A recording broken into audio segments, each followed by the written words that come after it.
আরে সবাই তো এখন সামনের দিকে ব্যস্ত আছে, এই সুযোগে কুরকুরিটা খেয়ে নেই। আরে রাজু তুমি একা একা খাইতেছো, এই রাজু আমাদের দুইজনকে একটু একটু করে দিয়ে দাও। এই পাপা মাম্মি, এই আমি কাউরে যে একটুও দিব না, এই সবটুকু কুরকুরি যে আমি একাই খেয়ে নিব।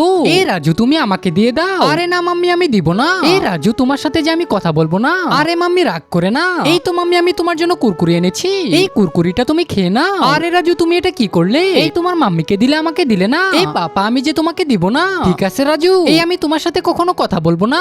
আরে আরে পাপা তো দেখি আমার সাথে রাগ করেছে। যাই পাপাকে একটা কুরকুরি দিয়ে দে। এই পাপা এই নাও, এই প্যাকেটে কুরকুরি আছে, এই কুরকুরিটা তুমি খেয়ে নাও। এই ঠিক আছে রাজু। এই রাজু এই কুরকুরিটা এরকম লাগতেছে কেন? এই কুরকুরিতে তুমি কি মিশিয়েছো? এই বন্ধুরা তোমরা যদি মাকে ভালোবাসো তাহলে ভিডিওতে লাইক দিয়ে চ্যানেলটি সাবস্ক্রাইব করে দাও, আর তোমার সুন্দর নামটি কমেন্টে বলে যাও। এই পাপা এই কুরকুরিটা আমি চেটে দিয়েছি, আর তুমি আমার চাটা কুরকুরিটা খেয়ে নিলে। এই রাজু তুমি এটা কি বলতেছো? এই তোমার চাটা কুরকুরি কি আমাকে খাইয়ে দিলে? এই মাম্মি দেখো, ওই দেখো পাপাকে আমি বোকা বানিয়ে দিছি, আর আমার চাটা কুরকুরি যে খাইয়ে দিছি।